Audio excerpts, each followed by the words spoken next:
So when interested in playing fantasy football, there are a few things to know.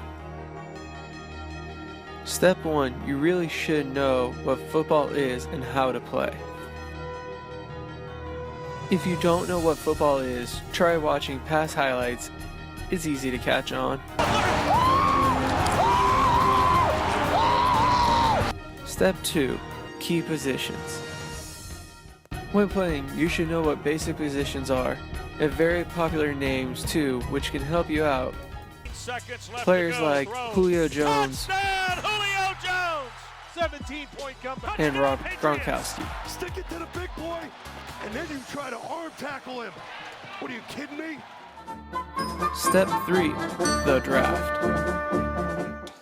The draft is, it's interesting. It's basically you sit down and you have a list of all the players that play in the NFL for that year, and you go through, depends how many people are in your league, but you go through 1 through 16, for instance, and each person takes a player, and you keep picking until everyone's roster is full.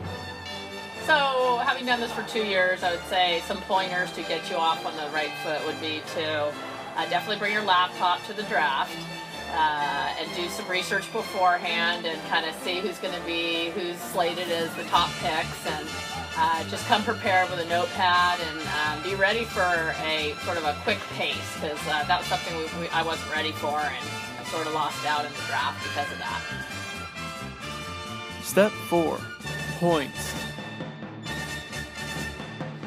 Okay, so for points, week to week or in a given week obviously are important because that's how you either win or lose your matchup. How the points usually get broken down, for quarterbacks, if they throw a touchdown pass, it's usually 4 points, sometimes 6, depending on your league settings. Wide receivers, running backs, anytime they score a touchdown, it's usually 6 points. You usually get about a point for every 10 yards. If you play in a points per reception league, you get a point every time your player makes a catch. Defense is actually pretty important. A lot of times, if you can get a defense that gets a lot of sacks or interceptions or defensive touchdowns, those points all add up. Step 5, trading and dropping players. Injured, you have guys that have bye weeks, you have guys that end up going to jail. Like 1 year I had Aaron Hernandez, and he spent the entire year in jail, and that was obviously important to have backups because he's obviously not playing, so had to fill my roster spot there. And then obviously you get guys get suspended and stuff. Now my favorite step, step 6, brag/get mad. It's going to happen. You're either going to gloat to your friends, and as quickly as you gloat, things can go bad very, very fast. In fact, you might blame the players a couple times on Twitter or other sources of media. And also get very mad at your friends for them beating you. Because obviously, it's never your fault. Keyshawn Johnson must have ate the guys who used to cover him. Fat bastard. Like, whatever.